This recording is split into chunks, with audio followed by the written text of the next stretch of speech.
Prelazimo na prvu tačku dnevnog reda druge sjednice, aktuelni čas. Ko se javlja za riječ?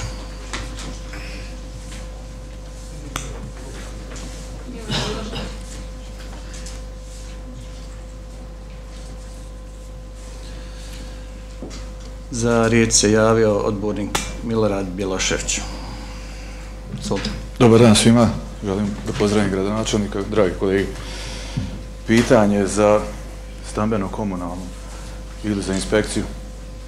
Da li postoje projekti za urađene ulice iz kapitalnog budžeta za 2024. godinu i ko je nadležan za kontrolu kvaliteta urađenih radova trotoara i ulica? Hvala.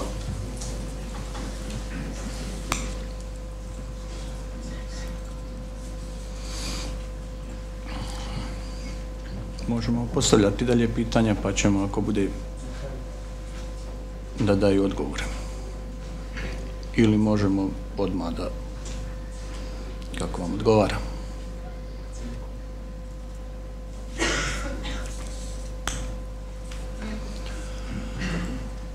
Za riječ se javio odbornik Mirko Petrić. Hvala gospodine predsjedniče, pozdravljam sve prisutne. Moje pitanje za gospodina gradonačelnika, da li se planira u sljedećoj godini rekonstrukcija putnih pravaca Kalenderovci-Derventa, odnosno Osinja-Derventa-Živinice.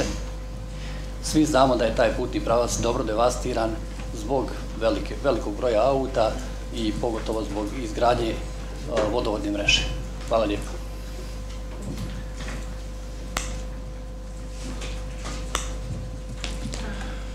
Odbornik Katanč Branko. Predsjednik kluba, odbornik. Pozdravljam sve prisutne. Hvala gospodine predsjedniče. Naravno, pozdravljam prvo gradonačelnika, njegove saradnike, kolege odbornike, evo i svima još jednom želim da čestitam na izboru u ovom mandatu, zaželim nam svima uspješan rad. Moje pitanje o odjeljenjima i gradonačelnik odnosi se na sanaciju i rekonstrukciju objekta osnovne škole Nikola Tesla. Zamoljen sam od jedne grupe roditelja čija djeca pohađaju tu osnovnu školu.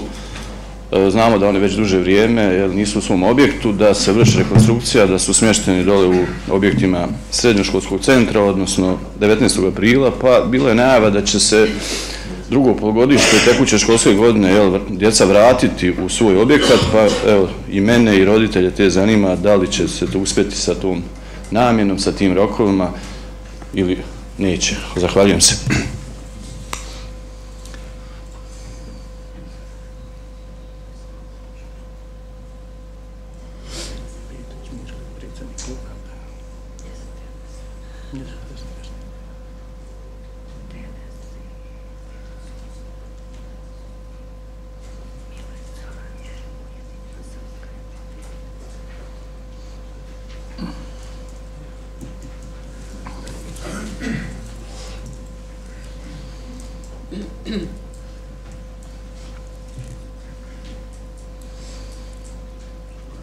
Ako nema pitanja, dalje možemo sa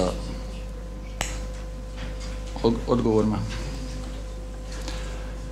Vršilac dužnosti načelnika odjeljenja za stambeno-komunalne poslove, gospodin Srđan Nović, izvolite. Hvala, poštovani predsjedniče, uvaženi gradonačelniče, dame i gospodo odbornici. Vezano za pitanje odbornika Bjeloševića, da li postoji projektna dokumentacija, postoji za jedan dio investicija iz kapitalnog budžeta, ne za sve, za ostale radimo predmjere i predračune u odjeljenju, a također nadzor je iz odjeljenja za stambeno-komunalne poslove. Hvala.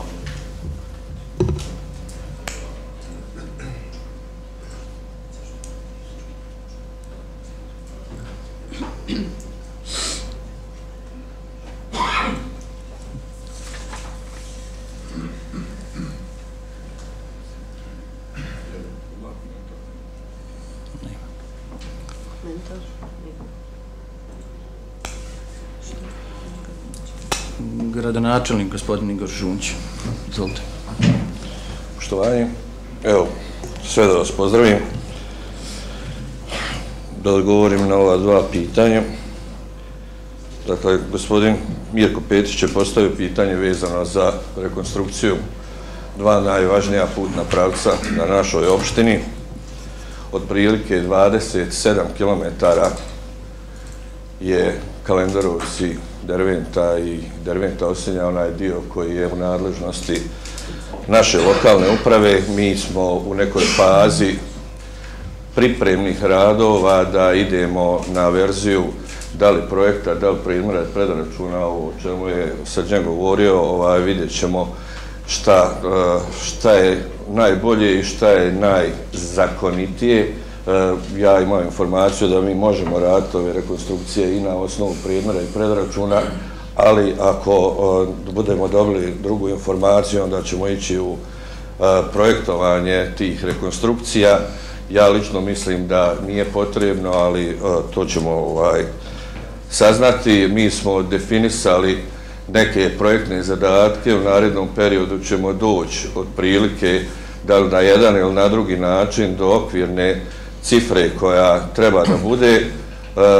Procjene su neke laičke da će se to kretati između 4 do 4,2 miliona maraka, što nije mala cifra, i onda ćemo ovdje sjesti i dogovoriti se, jer ta priča ne može se drugačije završiti nego kreditno zaduženje i možda da uzmemo i dio sredstava, da kažem, sa nekih viših nivoa. Ja mislim da u narednom periodu u ovom mandatu sigurno nas čeka investicija takve vrste. Vjerujem da će i vlada uskoro da donese odluku koju svi dugo čekamo, da onaj dio prema Osinji koji pokriva naša lokalna zajednica da pređe nadležnost vlade. To nam je i zadatak zbog petlje koja treba da se pravi tamo. Inicijativa je odšla iz opštine Stanari grada Derventa, sad se nalazi u ministarstvu i očekujem vrlo brzo da bude na vladu. Ukoliko to bude nadležnost na tim čitavim dijelom puta, a odnosi se onda i na rekonstrukciju i na održavanje i na sve ono što sljeduje, trebalo bi da pređe na puteve Republike Srpske. Malo je to nezgodno jer čitav taj put ne ispunjava potpuno standardne da bude neka vrsta regionalnog puta, ali postoji način da mi krenemo u neku priču, da otvorimo tu temu, da jedan dio zaokružimo da bude potpuno u skladu sa svim zakonskim rješenjima, a da onda kroz neki naredni period gledamo kako da rješavamo problem eksproprijacije i svega onog što ide za takav veliki posao. Moja ideja će biti, kada ovo sve složimo, da sjednemo svi zajedno, a normalno o kreditnom zaduženju ćemo svi zajedno razgovarati, da u nekom narednom periodu, nakon pripreme dokumentacije, idemo u tu priču. A vjerujem da smo svi svjesni da polako, posle 2007. godine, ako se ne varam, kada je rađena rekonstrukcija, polako dolazi vrijeme za tu rekonstrukciju. Što se tiče Nikole Tesle, rok za izvođenje radova, ozbiljnog posla, vrlo zahtjevnog, svima je nama jasno da je vrlo zahtjevan posao rekonstrukcije objekta koji je star toliko godina da bude, da kažem, praktično nov, a on će biti nov, kako god neko to posmatrao. Rokovi su postavljeni vrlo kratki za opet kažem, težak i veliki posao. 300 dana rok je i ja ovdje mogu odmah da kažem da je nemoguće da u tom roku ovaj objekat bude završen. Tako da će se ići vjerovatno, ne vjerovatno, već jedino moguće na produženje roka i da se da jedan period da se ovo sve uredi na način kako treba, i fasada i sve kompleksan je sam posao. Sama fasada je 4300 kvadrata, ne može se raditi sa stiroporom, dakle radi se sa kamenim pločama, što je još jedan teži i ozbiljniji posao. Oni koji se bave građevinama su mi objasnili da je to daleko i skuplje i zahtjevnije. Svi ornamenti, svaka fuga, da kako kaže, mora da bude onaka kakva je sada. ima tu i lift planirano, opremanje učionica i ja sam siguran da će ovdje biti jedan ekstra objekat u ovim gabaritima kakav jeste. Najidealnije bilo da smo imali možda neku drugu mogućnost, ali evo, Nikoli Tesli smo svi ispričali svoje priče, i oni koji znaju i oni koji ne znaju, i laici, ali u svakom slučaju naša je borba, realna naša borba da se 1. septembra krene u školu, a ovo što smo pričali sad o roku 30 dana realno je neizvodljivo, jer evo sad nam kreće faza skidanja zamjene krova, sve su to neke procedure gdje i sam projektant nikad nije mogao tačno da procijeni šta će se dešavati. Ne znam, kod Mokrih čvorova je bila neka sanacija, ljudi kad su krenuli, znači došli su da to moraju sve zamijeniti, ima dosta tu nepredviđenih radova, ali evo, u narednom periodu očekujemo ubrzanje radova na unutrašnjosti, samo onda i fasada, kasnije opremanje, i naša sva borba će biti da 1. septembra djeca krenu u školu. Ovaj rok koji je postavljen tehnički i sigurno neće moći biti ispoštovan. Mi smo prije 7 dana, 5 dana, ne znam tačno kada, imali sastanak sa nadzorom koji se vodi sa višeg nivoa, sa izvođačima, sa našim koordinatorom koji prati taj sav posao, i to je otprilike to. Jedna realnost je takva, zahtjevan je posao i mene čudi da smo uopšte ušli u takve kratke rokove, ali dobro, ja nisam neko ko je to određivao, i ajde da svi zajedno vodimo borbu da to bude 1. septembra, jer mislim da je to nešto realno.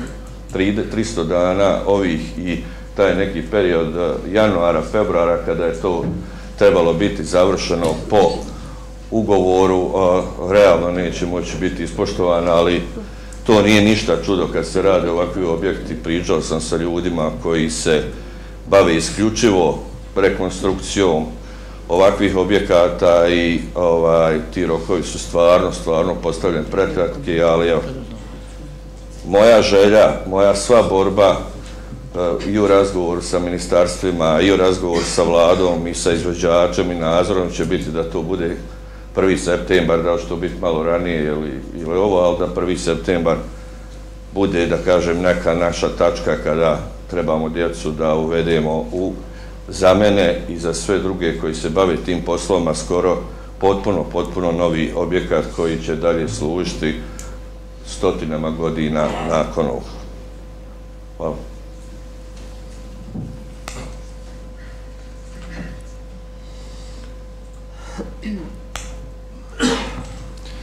Za riječ se javio odbornik Vitomir Pivaš. Dobar dan, ja vas sve pozdravljam, čestitam vam na osvojenim mandatima. Moje pitanje ovaj put će biti upućeno za odjeljenje za inspekcije, a vezano je za problem pasa lutalica u našem gradu. Svjedoci smo i vidimo ih na ulicama svakog dana, oni predstavljaju opasnost za naše najmlađe sugrađane, pa me zanima šta odjeljenje nam može reći o tom problemu, kakvi su koraci za sprečavanje ovog problema. Svjestan sam, odmah da kažem, da ovo nije rješiv problem, trajno rješiv problem, međutim zanima me koji su to koraci koje mi možemo, evo slijedi nam i stavka budžeta, da li da povećamo budžet na određenoj stavci, da azil češće odvodi te pse ili šta već možemo uraditi. Hvala.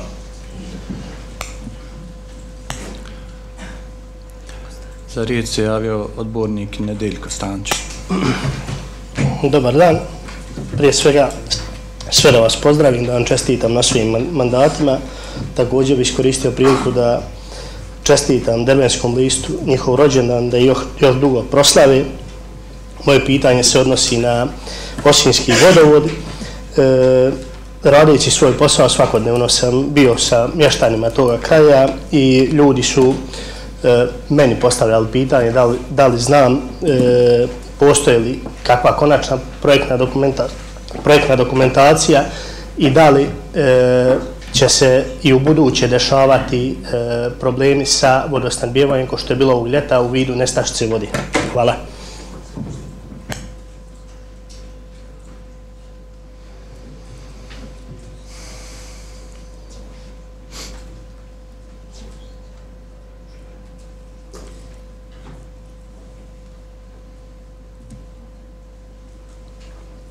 Poštovani gradonačelniče, predsjedniče. Hoćete se prijaviti samo? Da se prijavite.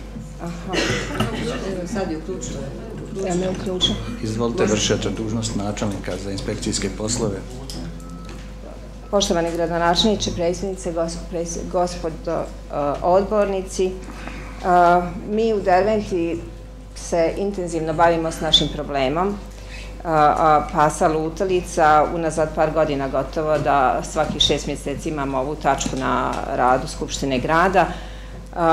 Ove godine, 2023. obezbedili smo bili velika sredstva, no međutim popunjenost azila i nemogućnost ljudi da prihvate ovoliki broj pasa lutalica je doveo do toga da smo mi potrošili gotovo manje, nekih 40% planiranih sredstava u ovu svrhu. Naravno, svi znate da je svaki drugi oblik organizovanja nelegalan, nezakonit i da ne možemo pristupiti. Mi smo se obraćali ministarstvu u jednom momentu da pse lutalice proglasimo štetočinama i da dobijemo posebnu dozvolu da to odradimo na način na koji je procjenjen da je krajnje nehuman i naravno da nismo dobili tu dozvolu i naravno da nismo to ni odradili. Ali samo da vam kažem da smo čak i tako ekstremno pristupili tom rješavanju problema. U međuvremenu za 2025. godinu, sad ovaj vikend smo radili petak, subotu i nedjelju, sklonili smo s ulice 18 pasa lutalica. U ponedjeljak sam zvala direktore sve da provjerim kakva je situacija u školama, bila je 2 dana dobra, juče smo opet imali, opet u 12 sati smo mi na ulicama opet vidjeli neki broj pasa lutalica, otkud oni stvarno ne znam. Napravili smo jedan plan i program zbrinjavanja pasa za 2025. godinu, odvojili smo duplo veća sredstva, pristupit ćemo na jedan drugi način, upravo počet ćemo intenzivnije i oglašavati taj nekakav naš plan koji se u principu bazira, moramo krenuti od početka, to znači moramo krenuti od prosvećivanja. Nažalost, moramo naučiti i učiti ljude šta to znači imati psa i koje su obaveze vlasnika. Obilazimo već sela, kontaktirali smo, odnosno imali smo 2 sastanka, između ostalog i gradonačelnik s nama i sa našim gradskim veterinarskim službama. Imali smo sastanak sa lovačkim udruženjem, intenzivno radimo na kontroli, u ovom momentu samo obilazimo ljude i upozoravamo ih, odnosno posjećamo na zakonske obaveze da svi psi moraju biti čipovani, vakcinisani i upisani u registar.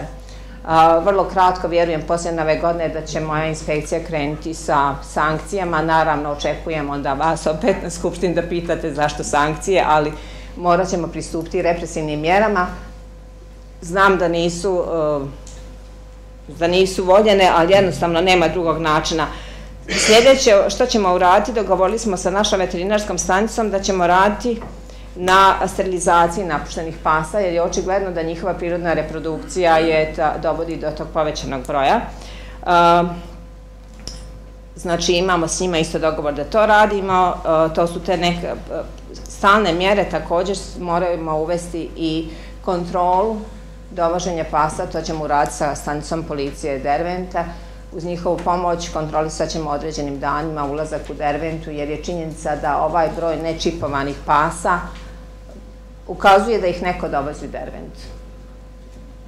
Tako da, eto, to je otprilike plan i program za 25. godinu. Gradonačelnik je već isplanirao stambeno-komunalno odjeljenje duplo veća sredstva nego što smo imali prošle godine, tako da nadam se da ćemo ići u tom nekom stalnom rješavanju. Ali isto tako pozivam već sada sve građane, stanovnike grada Dervente da se i oni odgovorno ponašaju i da radimo na sterilizaciji kućnih ljubimaca, vakcinaciji, registraciji, čipovanju i svega. Jer to nam je početni korak. Prvo mi, pa onda svi drugi. Hvala. Za riječ se javio odbornik Nenad Milić. Pozdravljam sve prisutne, gospodine gradonačelnika sa saradnicima, gospodina predsjednika, kolege, odbornike, sve goste. Moje pitanje će po prirodi posla biti odeljenju za stambeno-komunalne poslove. Naime, od svih kapitalnih ovih projekata kojih je zaista u ovom periodu bilo mnogo, zanima me, dešavalo se da dođe do probijanja ugovorenih rokova, znači ugovorom preuzetih rokova i kako se postupa u tom slučaju. Hvala.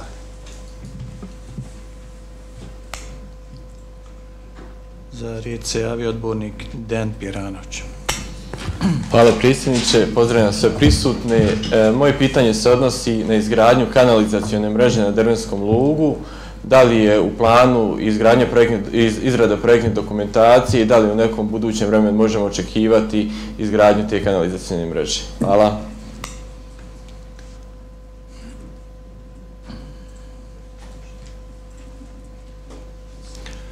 Vršilac dužnosti načelnika za stambeno-komunalne poslove. Gospodin Nović, izvolite. Hvala. Što se tiče pitanja odbornika Stančića, naravno da postoji projektna dokumentacija vezano za Osinjski vodovod. Preobiman, presložen projekat da bi se to moglo u odjeljenju napraviti takav jedan ogroman, da kažem, predmjer. Što se tiče kvarova, odnosno ne kvarova, nestašice vode, sad ja ne znam u kom konkretnom slučaju se to radi, u kom periodu, ali svjesni ste i vi činjenice da je imamo problema na potisnom cjevovodu koji je trenutno u fazi izgradnje, stari ćemo zatvoriti, novi puštamo u, da kažem, pogon vrlo brzo. Rezervoar na Tomasovom brdu također vijek trajanja je istekao, problemi su u curenju vode. Sad konkretno, kažem, neki taj slučaj što vi navodite, to ja nemam baš, pošto ni vi niste rekli tačnu informaciju, ali mogu vam provjeriti za neki taj period kad je bilo nestašice vode, da li je to bio uzrok kvara ili nečega drugog u komunalnom preduzeću. Što se tiče pitanja odbornika Pjeranovića, kanalizacija za dio naselja Lug, odnosno ne za dio, za cijelo, projekat je završen, ogroman sredstva trebaju za tu investiciju. Grad Derventa je pristupio podizanju, ne podizanju, nego u projektu zaduženja prema Evropskoj investicionoj banci za projekat vodovod i kanalizacija, tako da u nekom narednom periodu ćemo vjerovatno pred vas dostaviti taj materijal vezano za kreditno zaduženje i izgradnju te kanalizacije. Što se tiče pitanja odbornika Milića, dešava se naravno da se probiju rokovi, sve u zavisnosti da li su ti probijanja rokova opravdana ili neopravdana. Ako su opravdana uslijed neke više sile, gradonačelnik ima mogućnost da produži ugovor sa izvođačem, kao što je govorio vezano za objekat osnovne škole Nikola Tesla, jer su nerealno postavljeni kratki rokovi za rekonstrukciju tako jednog velikog objekta, a ako su neopravdani razlozi zbog probijanja ugovornih rokova, gradonačelnik također ima mogućnost naplate penala po ugovoru. Hvala.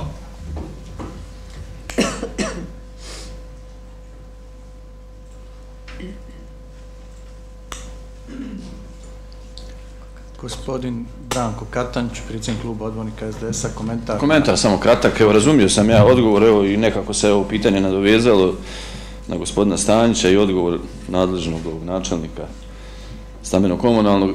Svjestan sam ja složenost radova i zahtjevnosti građevinskih poduhvata koji se tu rade, ali ipak rok od 300 dana složit ćete se, pa evo, skoro godina, nije ovaj mali. I svi smo bili uvjereni da će to biti sa početkom drugog polugodišta. Ali, kako reče načelnik, penali ili ne penali, opravdano ili neopravdano, ko to procjenjuje, vidjet ćemo u svakom slučaju, nadati se onda da će 1. septembar biti taj onda krajnji rok kada će se djeca i nastavnici vratiti u taj objekat. Hvala.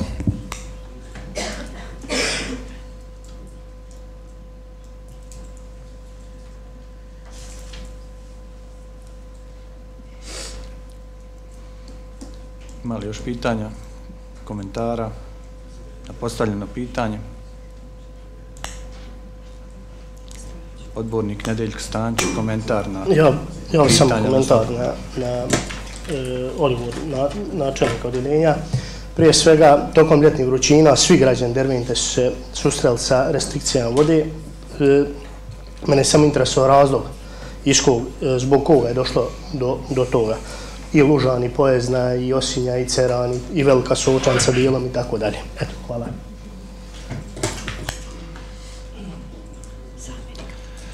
Zamjenik gradonačelnika, gospodin Gojković Slavin. Jedan mali odgovor samo gospodinu Kataniću. Jeste, kad pričamo o 300 dana, to izgleda kao dug rok. Ali malo pogledajte objekat i sve ostalo, pa ćete vidjeti kud tu nađemo i nepredviđene radove i sve ostalo.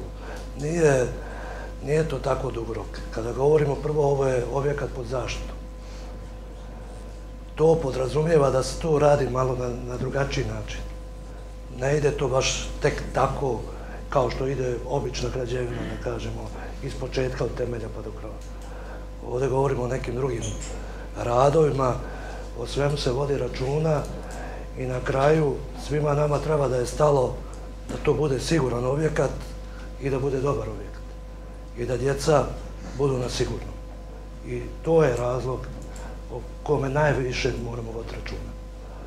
A to, hoće li se kasniti ili ne, na kraju krajeva nadzor ne vrši niko iz grada Derventa. Nadzor je na republičkom nivou, jer se i finansira sa republičkog nivoa. I mi imamo samo koordinatora koji prati te radove. I nadzor, ako da saglasnost da je nešto prouzrokovalo neke nepredviđene radove, da su prepoznali i da to zbog toga se mora produžiti rok, to je sasvim normalno da se produži rok. I mislim da je ovo malo više sada opet odšlo u neku priču što i kako i zašto, a da ne kažem političku priču. Hvala.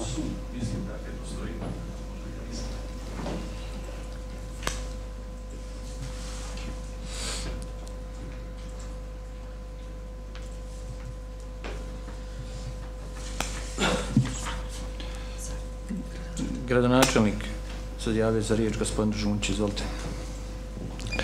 Malo samo da prokomentarišem generalno problem koji se desio ili se može dešavati vezano za vodosnabdijevanje kod nas. Po mojoj informaciji, ovo što je ljetos bila su dva ozbiljna i velika kvara koja se desila tamo negdje na potezu prema Babinom brdu.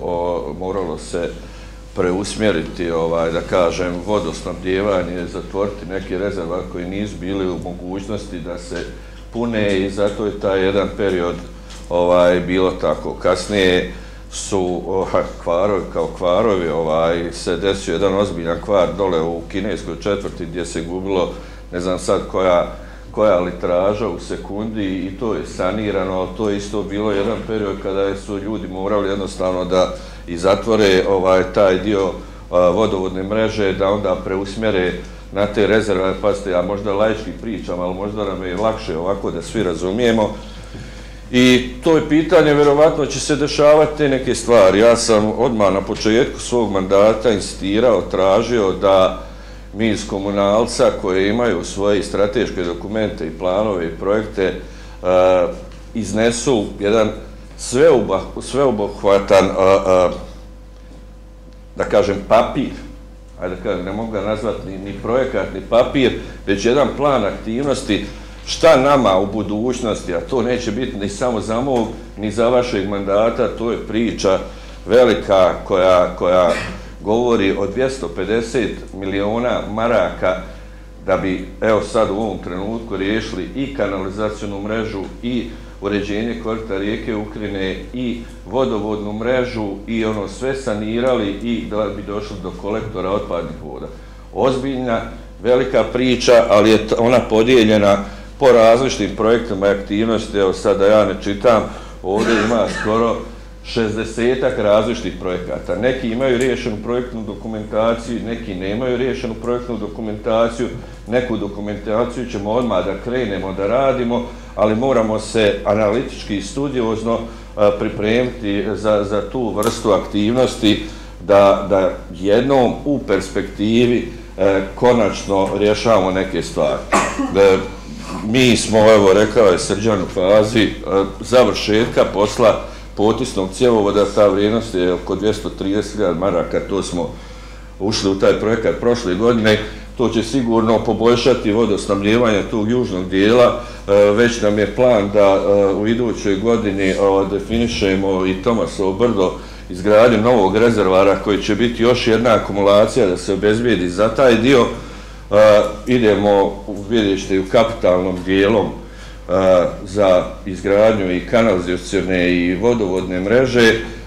Dio ćemo dobiti sigurno od viših nivoa vlasti, ali jedan dio u tim projektima ćemo ići i preko kreditnih zaduženja. Dobra je stvar što ta kreditna zaduženja su na jedan ozbiljan dug rok koji opština može bez problema da podnese sa jednom minimalnom kamatom, ali isto tako moramo da znamo da kada uđemo u taj projekat, sama priprema projektne dokumentacije prema Evropskoj investicionoj banci je toliko komplikovana za naše pojmove da ona traje, zahtijevaju nam sada da završimo ovaj potencijalni kredit koji će doći pred vas ako bude došao, nadam se da hoće. Imamo da uradimo 2, 3 i mala projekta, kako se zove,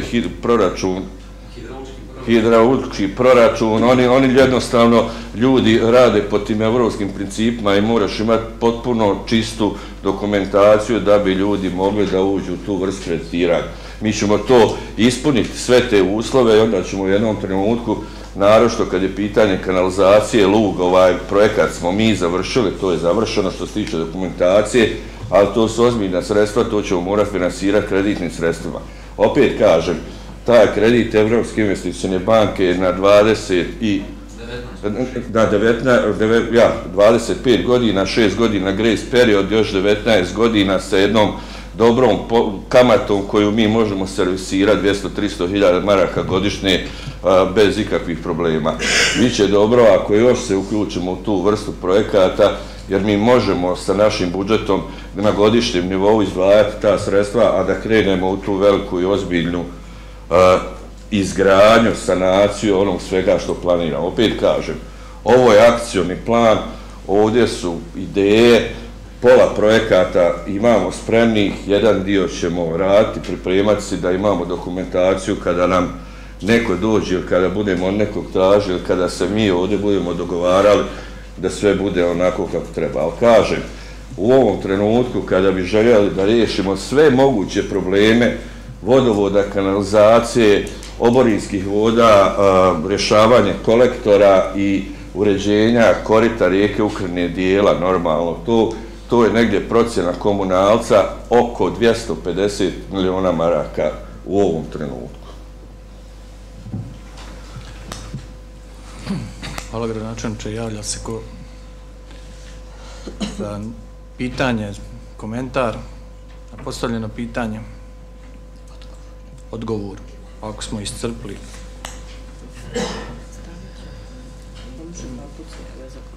Gospodine Stančiću, već ste iskoristili pravo za postavljanje pitanja i za komentar.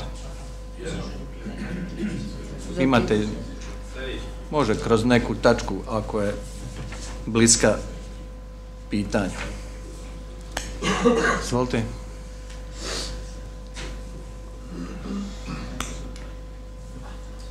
Odbornik Bilošević, komentar. Hvala načelniku za odgovor. Evo, čuli smo da u jednom dijelu ne postoji projektna dokumentacija za izradu puteva, a gradonačelnik reče da možda i ne može, pa ostaćemo u tome da u narodnom periodu da se držimo nekakvih zakonskih normi, a što se tiče nekvaliteta urađenih trotoara i ulica, tu sam ostao zakinut za odgovor. Pošto su svjedoci da postoji urušeni trotoari, popucali asfalt i tako dalje. Hvala. Vršila s dužnosti načelnik odjeljenja stambene komunalne. Novović, gospodin, izvolite. Pa što se tiče kvaliteta, radi se uzorkovanje ugrađenog asfalta. I sad, pretpostavljam da se to odnosi na neki dio trotoara koji se nalazi na obilaznici. Taj trotoar je građen od strane, odnosno financijer je bio Putevi Republike Srpske koji su davali novac da se izgradi kružni tok kod benzinske pumpe Nada, odnosno kod retail parka. Tako da prijavit ćemo i taj nedostatak nadzoru, da upozori izvođača da je u garantnom periodu, da ako je u garantnom periodu da otkloni nedostatke. Što se tiče projektne dokumentacije, vaše konstatacija nije baš na mjestu, jer postoje određeni radovi za koje nije potrebna projektna dokumentacija. Znači, to su projekti sanacije, adaptacije, jednostavnih nekih poslova, jer mi ne možemo sad za sve praviti projektnu dokumentaciju za sve poslove. Jednostavno za krpljenje rupa, sad sutra ćete reći gdje vam je projektna dokumentacija, kako vi znate kako se krpe rupe. Hvala.